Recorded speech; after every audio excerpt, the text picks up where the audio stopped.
Why is it that, whenever we try to open up ourselves to meet people, whenever we want to open up ourselves and let people into our lives and make new friends, it's always we meet the wrong people, or people who will stab us in the back, or people who don't see us, people who take us for granted, or people who tolerate us. Why is it always like that?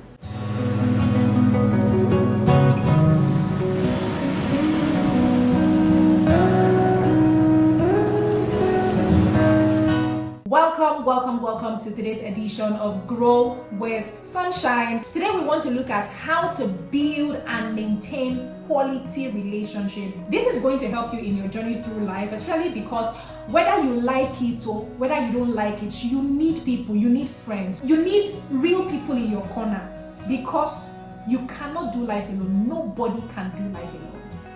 But the question now is, why is it that whenever we try to open up ourselves to meet people, whenever we want to open up ourselves and let people into our lives and make new friends, it's always we meet the wrong people, or people who will stab us in the back, or people who don't see us, people who take us for granted, or people who tolerate us. Why is it always like that?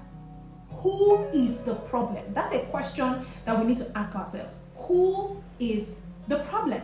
I've learned that the best person to always blame if something goes wrong in a relationship, or in my relationship as the case may be now, right? The best person to always blame if something goes wrong in my relationship with people is me. It should be me. And this is because when I don't push blames to people and take the blame, right, I recognize that this one, maybe there should have been something I should have done right, I would have made it better. If I take the blame upon myself, I take back my power to fix whatever the problem or the issue is. Okay? Now, for the purpose of this conversation, let's assume that I am the problem in this friendship. I am the reason why I'm finding it difficult to keep friends. I'm the reason why I'm attracting the kind of friends I'm attracting. I'm the reason why it's as if the friendships in my life are not working out. For the purpose of this conversation, let's assume that is the case, or let's assume that you are the reason why, because we are in this conversation together this evening, right? So the question that you're supposed to be asking yourself, or that I am supposed to be asking myself, is what are the possible reasons why I am the problem? Why am I checking everything and I'm saying, okay, maybe I should be the one to blame? What is the reason why I should blame myself?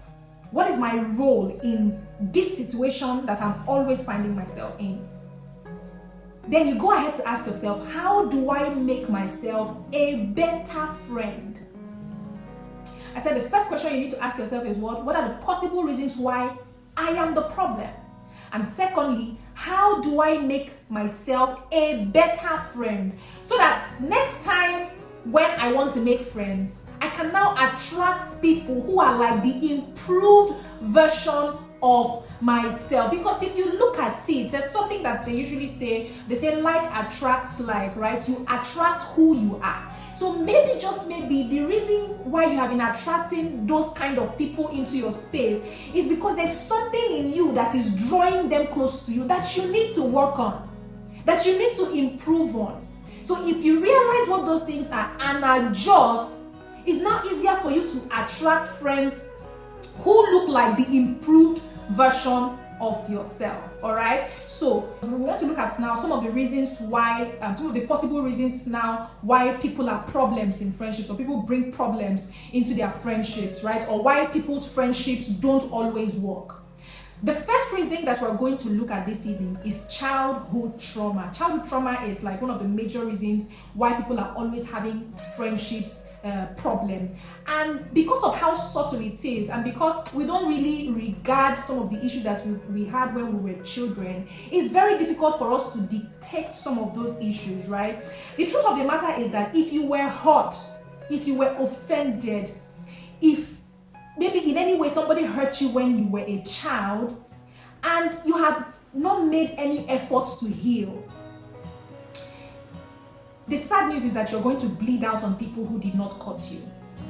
Because sometimes those traumas, those pains, those experiences that you had when you were a child, they have a way of rewiring your brain. They have a way of reshaping your mentality or your approach towards things. And before you know what is happening, you're pushing away people who did not even do anything wrong to you because of the experiences that you had when you were a child, right? I don't know what example to give. Okay, take for example, if you were a child, growing up, you struggled to get people to like you. You were always maybe left out when doing something. People are playing and you want to join them and they shove you aside. Some of those things can affect your the way that you approach friendship now when you become an adult. It could even turn you into a people's pleaser, because just because you want to be in people's corners and you don't want people to feel bad, you don't want people to not be your friends, you take in anything that they have to offer. You just want to please people. That's a major reason, childhood trauma, and it's something to fix. We'll look at, when we start looking at how to work around it, but now we're looking at some of the things that can pose as a threat to your friendship, some of the things that are the reasons why friendships, don't last. We've talked about childhood trauma, right? Another thing also that can make you have issues in friendships is if you are a ghoster. You are somebody who disappears whenever life gets hard. This used to be my case. I'm walking around it. I'm a person that likes to just go into myself, right? Whenever something is happening that is overwhelming, I just shut down. I used to do that, years back. And I would just shut down just to find myself, because I feel like there's so much noise out there, coupled with whatever it is I'm going through that I don't even know how to handle. I just want to run back into my shell and just shut down and look for a way to figure it out, But thank God for the kind of friends I have. They would always call me out on it. Anytime that I'm having issues, I'm trying to navigate life and I shut down I just put off my phones, I just stay in my house, just go to work, come back. I'm not talking to anybody, nobody's talking to me. Talking about it now, it sounds a type of way, right? So if you are like how I used to be, because I'm working around it now. I can't even remember the last time I was having issues and I like life issues and I shut down my phone. These days I want to let people know, okay, this is what is going on with me. Maybe they have a solution, or maybe let them just be aware, that something is going on with me at the time. I don't just up and just shut down. If you're a person like that, it can affect the relationships that you have with people, because people are not, you can't just be switching on and switching off on people. When people need you, you are not there. When you need people, you are still all by yourself. I don't know, how do you want people to figure out that something is wrong with you? They are not ghosts, for crying out loud. You are the one that is, a ghost, always disappearing when life gets hard. It messes with the minds of your friends. Do you understand? If you don't have understanding friends like mine, because my friends are very amazing, right? They can decide to ghost you back. Whenever you come out from whatever is wrong with you and you want to now bond back with your people, they'll just keep you one side, because that's where you should be, right? Because you did not tell anybody what was wrong with you. You just, up and left like that, and you just want to come back and reconnect like nothing happened in the first place. That's not how life works, all right? So if you're a person like that, you have to work around it. Another thing also that makes people have issues in friendship most times is if you are a kind of person that always talks about things that are wrong with you, but never listens when somebody wants to, or when your friend wants to share their challenges, right? For every time that your friend wants to share something with you, you will just bring up, okay, take for instance now, a friend is trying to gist you about, oh, there's something that happened with me, at work. At the time when they need your ears, please, can you listen to me? You now say, oh, it's true, me, say that kind of thing has happened to me at work, eh? Before you know what is happening, you have taken over the show. You have started talking about you. It's as if everything is about you. When your friends feel like everything is always about you, it can affect their friendship with you, all right? So if you're a person like that, you need to also tone down on it. Learn to listen also, because it's okay to always share. If you're a person who likes to talk about your issues, that's also a good thing. All I'm trying to say is that make room also to be able to listen to your friends whenever they want to share what is wrong with them too, all right? Now, moving forward also, another thing that can also pose as a threat to friendship is if you cannot genuinely celebrate your friend whenever they are winning at something. You know that there are people like that. And let me be very truthful with you. That's witchcraft behavior. You know, when a friend in your corner is winning at something or is achieving something that you're supposed to be hailing them, celebrating them, and it's making you feel sad. Or maybe instead of celebrating with them, you're not even finding fault. Oh, you would have done it better. Do you understand? I know that you tried in this one, but this is how you would have done it and it would have been better. No. If you are a person who cannot genuinely celebrate when people are celebrating or when people are winning, it's a problem. It's something that can pose as a threat to friendships, all right? Another thing also is, there are people who have character issues. Nobody is perfect, that is the truth. But there are people who never accept that they have character flaws. And because they never accept that they have character flaws, it's difficult for those kind of people to want to change. Do you understand? It's very, very difficult for those kind of people to want to change. And especially in situations where your friends have pointed those things out to you. I'm looking for like examples at the top of my head, to give now so that it can be very, very relatable to whoever is listening. Take for instance, maybe you're a person who doesn't take responsibility for your actions. If something happens now, you want to easily push the blame to somebody else. That's a character trait that a lot of persons might not want to associate themselves with. Immediately it happens like this, you're finding a way to just excuse yourself out of the whole situation and just push the blame to another person. If that's a kind of character trait that you have, and overall you are a nice person, but that's also a flaw, it can chase people away from you, it can chase friends away from you if you don't find a way to walk around it. I don't know if you get the point I'm trying to make. Yes.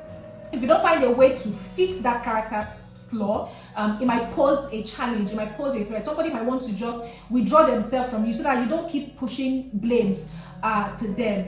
If you have a character issue that 1, 2, 3, 4 persons have talked about, you don't get defensive about it.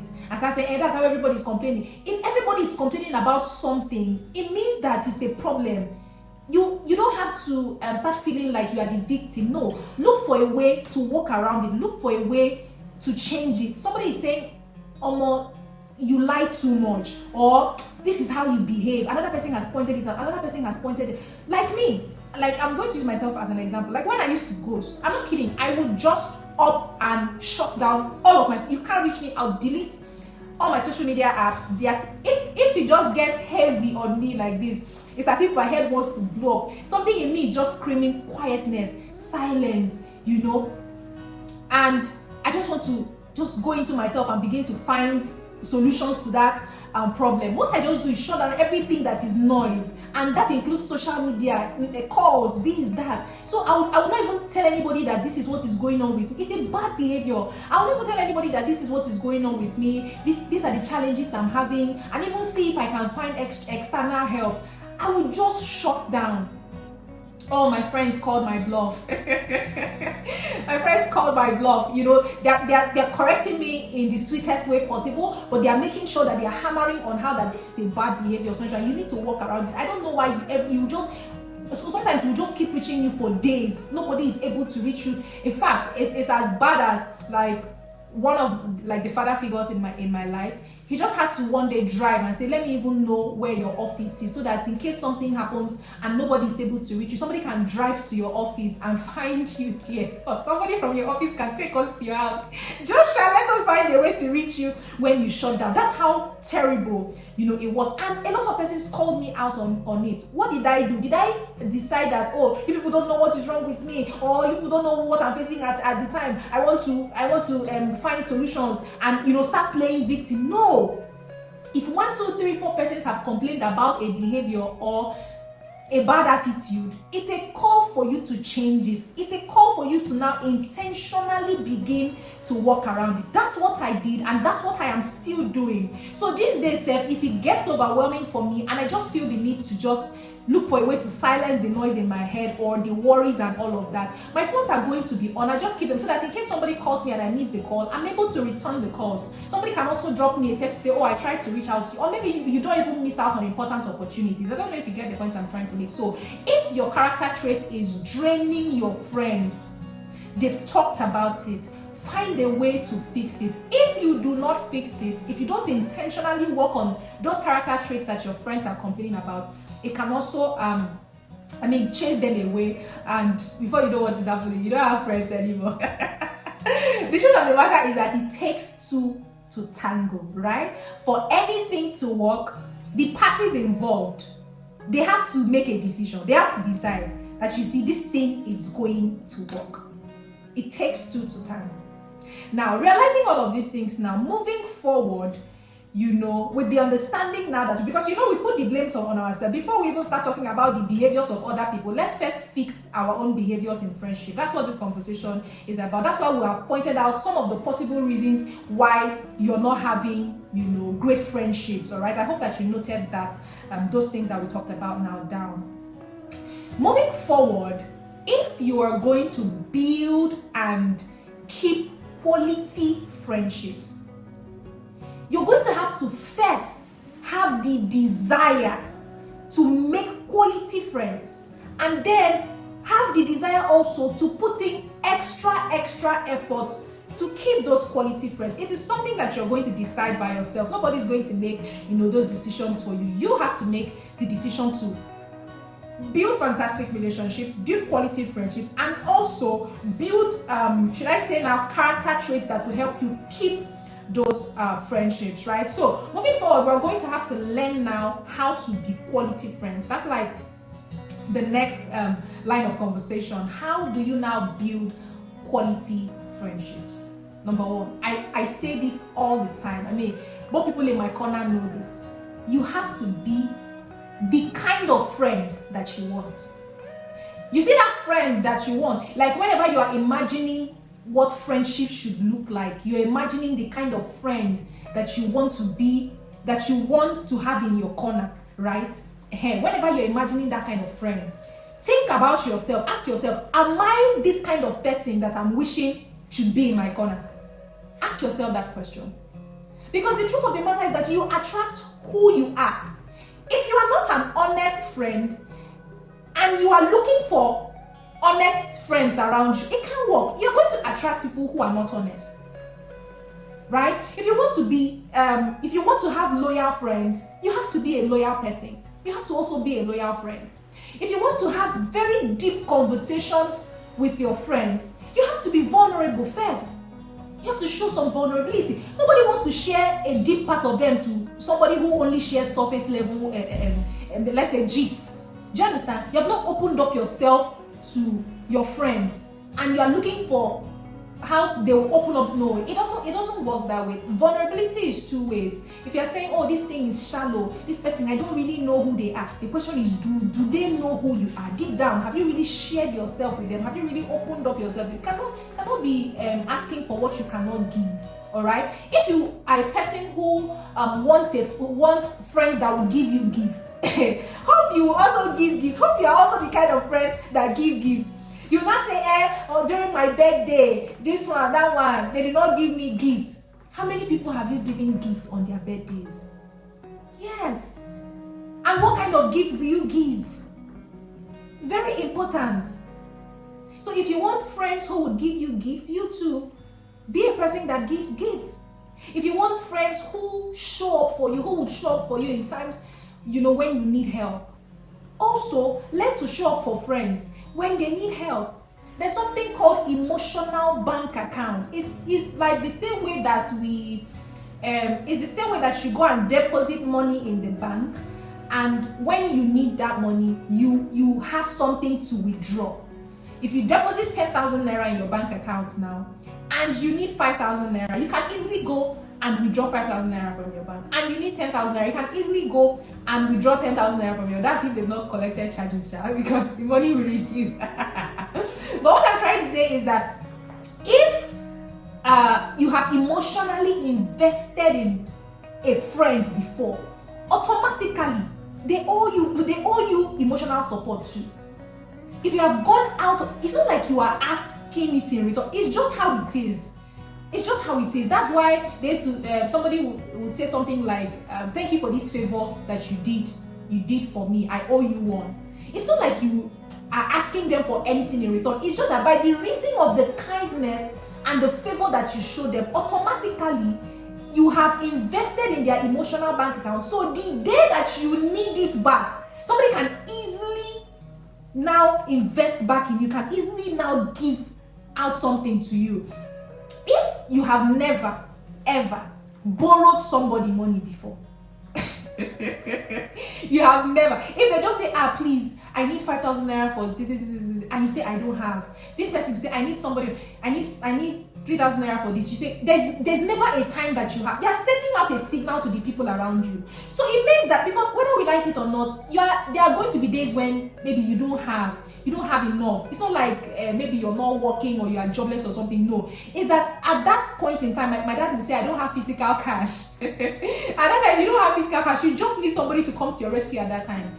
If people around you feel like you are not a giver, or maybe because of how many no's you have said, they feel like you are intentionally saying no to them, the day that it will hook you, it's going to be very difficult for you to get out anything from them. I don't know if you get the point I'm trying to make. So it's garbage in, garbage out. What you give is what you get, right? And another important thing also is that it's also very easy for friendships to work when you make friends with like-minded people. This person that I want to be my friend now, our values, do they align? Our futures, do they look alike? If you look at what that person's future looks like and you look at your own, is he aligning?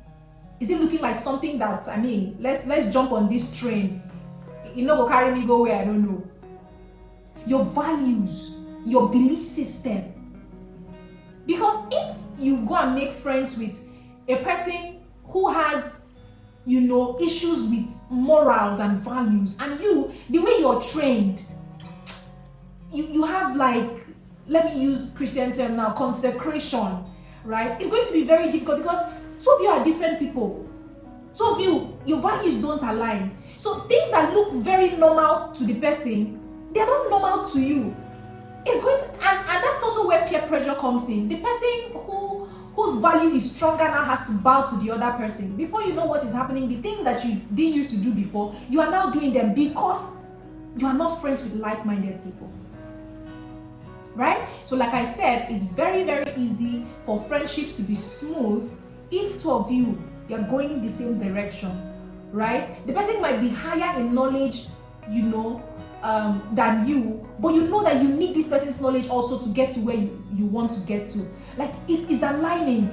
The place where you lift this person up, the place where they lift you up, it's just very sweet if it's going like that. But if two of you are going to two different directions, it's always very difficult. All right, so making friends with like-minded people, also being that kind of friend that you want other people to be, makes it a lot more easier to build very fantastic friendships. Now, another thing also that is very important is that you need to understand that this thing called friendship is a skill. There are people who don't know how to be friends, and it's not follow come. It's something that you learn along the way. As you discover yourself, as you discover the kind of person that you are, as you discover the way that you want people to treat you, you also begin to align, with those things that you want from other people. You begin to practice them. It's not one-off. You can't be a better person in one day. It's continuous effort. A better person for your friend or a good friend in one day is continuous practice, putting in the effort to make sure that I'm getting better at something. You see, the reason why we started by identifying our flaws first is so that we can take steps, daily steps, every day to fix them. If you remember, there were a lot of things that we pointed out that can pose as a threat, to friendships, that make friendships not to last. The reasons why we pointed out all of those things is so that you begin to take them one at a time and begin to adjust. It is very, very important. You have to practice being a better friend every other day. Practice being a better friend to your friend every other day. If your problem is that you talk so much about your issues and you never listen, when another person wants to share their own issues, you have to work around it. You have to make extra efforts to learn to listen more than you talk, right? If you're a person who have issues with not remembering people's special days. There are people like that. I'm not kidding. These things, you have to put effort. There are people who don't even know their friends' birthdays. They don't know important days in the people's lives. And these are things that make your friends happy. These are things that make your friends feel like you see them. In fact, if you even, like, maybe you have issues with remembering dates, that's why you have your phones and you have things like Google Calendar. And like me, it's not like I forget birthdays and all, but I mean, there are things, an adult, you have a lot of things that you're doing with your life. So sometimes something can slip, by you. But if you have it written down somewhere, to, like, my mom's birthday is on my calendar, my dad's birthday is on my calendar, all my friends, their birthdays are on my calendar, so that maybe I had a very stressful night and the next day I have a lot of work, is going to be stressful and I'm not even paying attention, my mind is not even going there. What is going to happen is that because you've already set a calendar, you've set an alarm, it will just pop up on your phone. Today is this person's birthday, you'll be like, oh my god, and you go and reach out to the person and say happy birthday to you. These are systems that you put in place to make sure that friendships work. It's effort. Like I mentioned earlier, it takes two to tango. You have to remember, to learn to remember details that are important to those your friends if you are a forgetful person, right? Also, another thing is that you don't always have to be at the receiving end.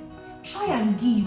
Try and be the one to initiate plans. Oh boy, how far now? Where we feel go, Friday evening, let's just go and hang out. Can we go on a picnic? Initiate things.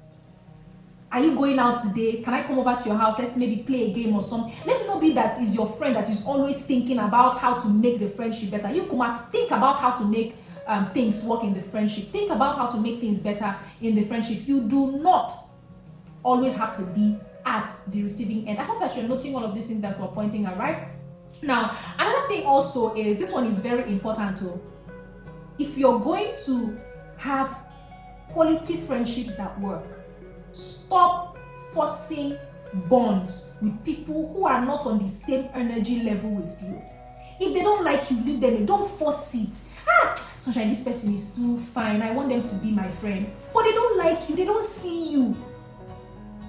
You want to now force yourself into the person's life and be struggling? If they are not reciprocating your love, let them go. Life is easier that way. Do you understand? There are people now, even as I'm talking, there are people that they have friends that, you're always struggling to make that person see you. You're always struggling. Look at me. You're screaming, I'm here. Look at me. The person is not even seeing you. The only time that they dial your phone number is maybe when they are bored, when their other friends, are busy with stuff and the last person remain. Let me just reach out. I'm bored. Let me just reach out. That's the only time that they remember. That's the only time that they see you. These people, there's no time that you call them and they are present for you. There's no time that you are the only one trying to make things. The relationship is obviously one-sided. Why are you in that kind of? Why are you stressing? Why are you struggling? Why are you stressing yourself? Life is easy.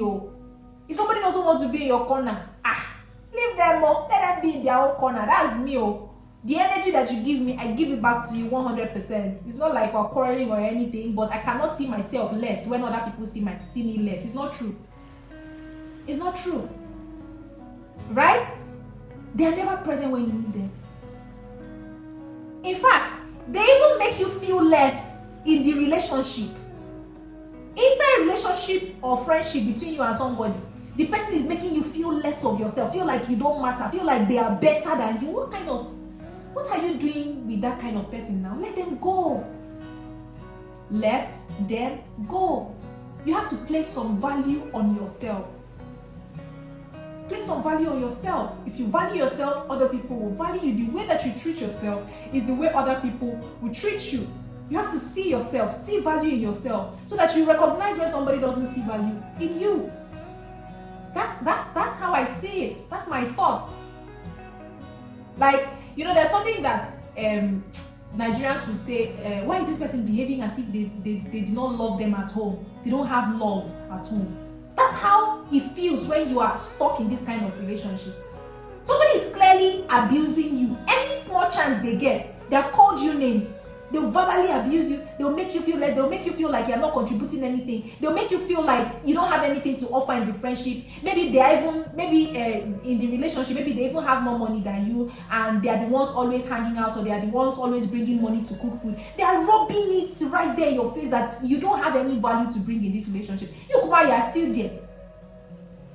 Sometimes they want to hang out with their other friends. They leave you out. Maybe in the friendship now, you people are like 3 or 4 that are friends. The other people, they are doing things without you. You are still there. It's no self-esteem. It's you are seeing yourself less. That's why you are still there.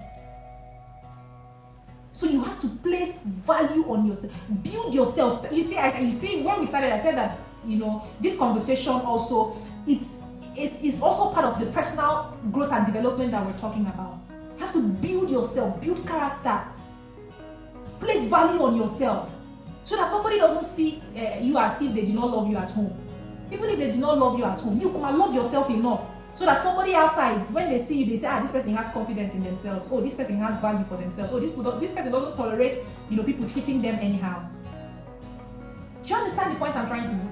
So like I said earlier, if the friends in your life are not reciprocating your love, let them go. If they are making you feel less of yourself, let them go. If they are not on the same energy level with you, you are always struggling for them to recognize you, to see you, to hang out with you. My brother, what exactly are you doing with that kind of person? Let them go. I hope that you're paying attention, because by the time you keep that person aside, it makes room for somebody who has, better things to offer in your life. It makes friendship smooth and easy. All right. Another thing also that is very important, I think I've talked about it. I talked about it when I talked about courtesy, is try as much as you can to fight technology distractions. Your phone, your tablets. Keep your phones when you are bonding with your friends. Like when you meet up with friends, you know how it is now. Maybe you're hanging out with friends, you guys went to eat, or maybe you guys went for a retreat, or a picnic. You are pressing phone. Your friend is pressing phone. Half the time, no conversation. You people are just on Instagram and on Twitter and just scrolling. And the two of you are there physically. If that's not a problem, I don't know what is. You guys are on a friendship date and you're on your phones the entire time. Why? That's a terrible behavior. Alright? You need to learn to be present. I have a friend that is very, very present. His name is Justin. Right? Justin is a workaholic. When I mean a workaholic, in fact, right now I think he does 2 to 3 jobs, plus his own company and everything that he's doing with himself. So he's always busy. He's always from one meeting to another. He has to respond to this, respond to that. He's always busy with his phone. He's not even a WhatsApp person because of how busy he is.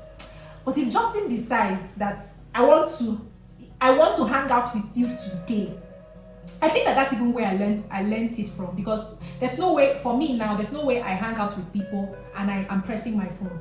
I don't do that. Even when I go to visit a family or something, I just drop my phone somewhere that I'm not going to be touching it, or I just plug it. I just go out and have human interactions with people, because that's how you bond with people on a deeper level. If the two of you are here pressing your phone the entire time, then what's the need of even hanging out? People would have just stayed in your house and they maybe used WhatsApp or Instagram to interact. Do you understand the point I'm trying to make? So learn to be present, be there in that moment for your friend. Fight technology distractions. All right, that's also another way to build quality friendship. The next thing I want to talk about is apology. Okay, see, even blood-related siblings have misunderstandings. Even twins, identical twins, have misunderstandings. How much more you and your friend? You people are definitely going to have misunderstandings. You're going to have misunderstandings. So as an individual, you need to learn to apologize quickly. when you do something wrong. And also, you need to learn to accept apology quickly. Especially when you've seen that, oh, this person, this apology is genuine. You know that there are people that are manipulative. I totally understand that. There are people that are manipulative with the apology. You keep complaining about the same thing, they keep doing it, and then because they feel like the moment they apologize, you let it go. You know, they use that, they just keep manipulating you. I know those kind of people. Those are not the people I'm talking about. You keep them one side. Do you understand? I'm talking about, you know, when you know that, Kai, this person is truly sorry about what they did to you. Don't make it hard for people who are genuinely sorry, you know, about their actions. You, Kuma, learn to always also apologize when something goes wrong.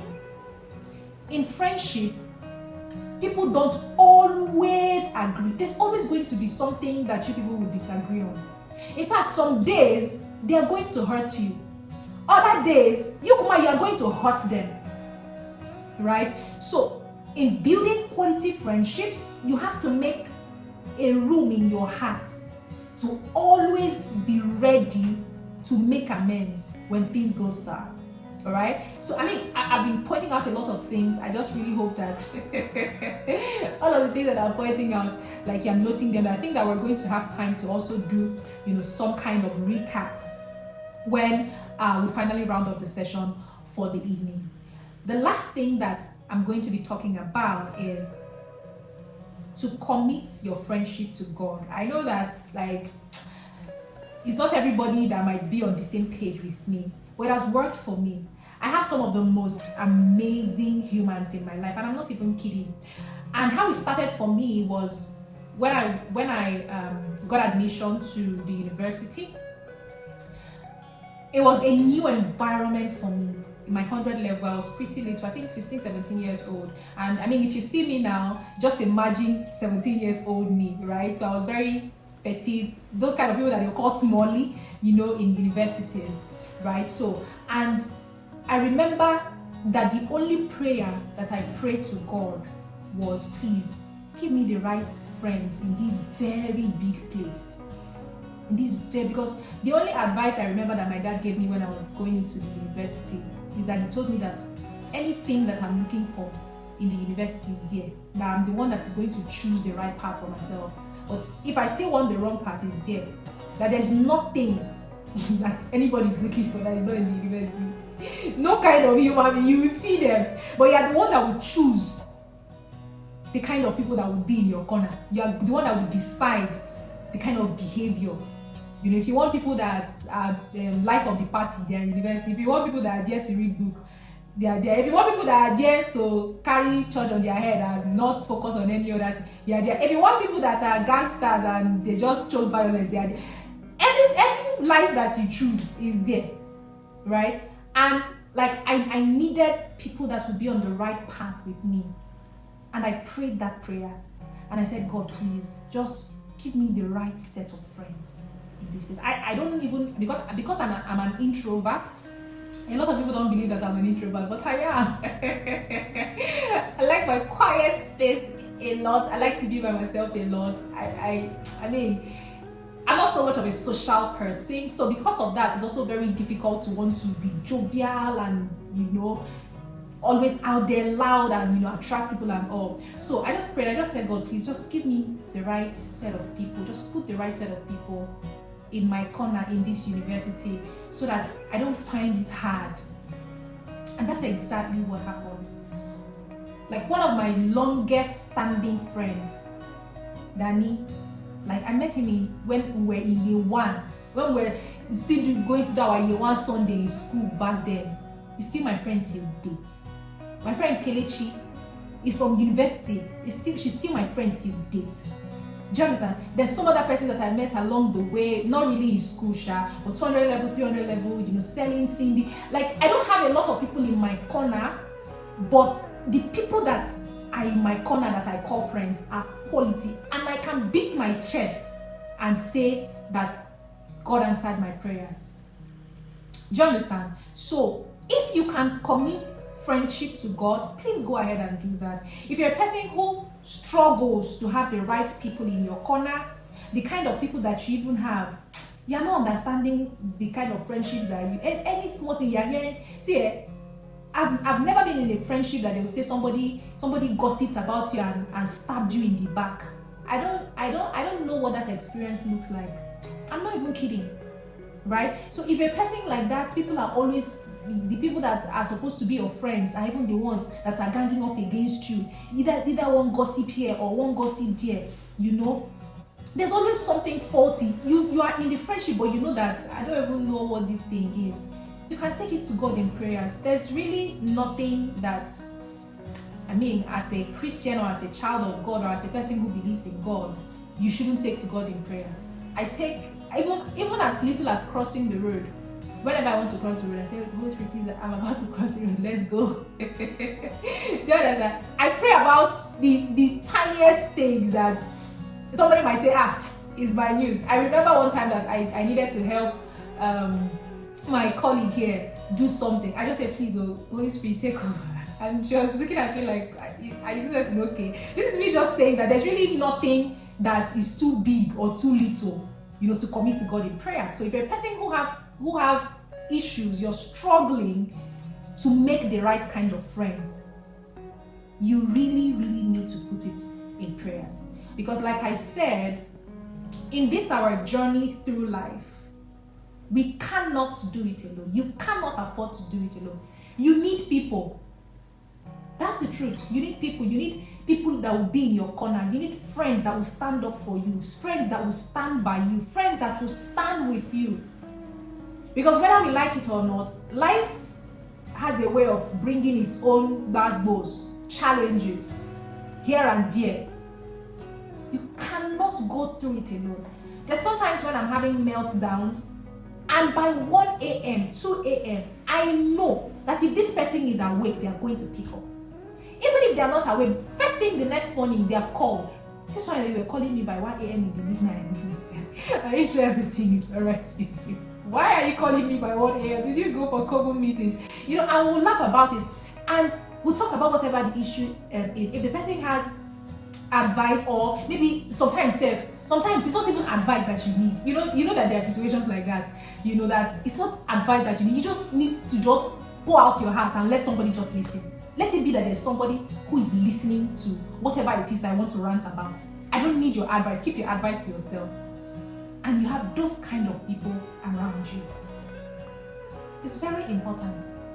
You cannot do life alone. And beyond your family, I know that there are people who have fantastic families, beautiful families. I have somebody like that. In fact, they flow with all of their cousins. It's just a fantastic family that they have. I know that there are people like that. So beyond that also, there are some times in your life or some seasons in your life that you're going to leave family and go out and mingle with other people. And if you're a parent also listening to me, this is an important topic to discuss with your children, because they're not going to always be with you forever. They need to learn how to relate with people outside. They need to learn how to build quality friendships, outside from home. Like, I didn't even stay so much at home immediately after I got into the university, right? From university, I went to do my NYSC in another state. From going to another state to do my NYSC, I moved to Kaduna. From moving to Kaduna, I moved to Abuja. My parents are still in the East. My siblings are nowhere around. For everywhere I go to, it's just me. I don't know anybody. I have to build from the scratch. Do you understand? When I served, I think there were a few of my classmates from my school who came, but I mean, not like I was even jiving with them, just greet, hello, hi. When we left camp and now entered the real, world, I didn't know anybody, from maybe school or from, it was just new people. Like, you have to learn how to build from the scratch, because you need people. In the middle of the night, if something is happening, there should be somebody that you will call and the person will come through for you.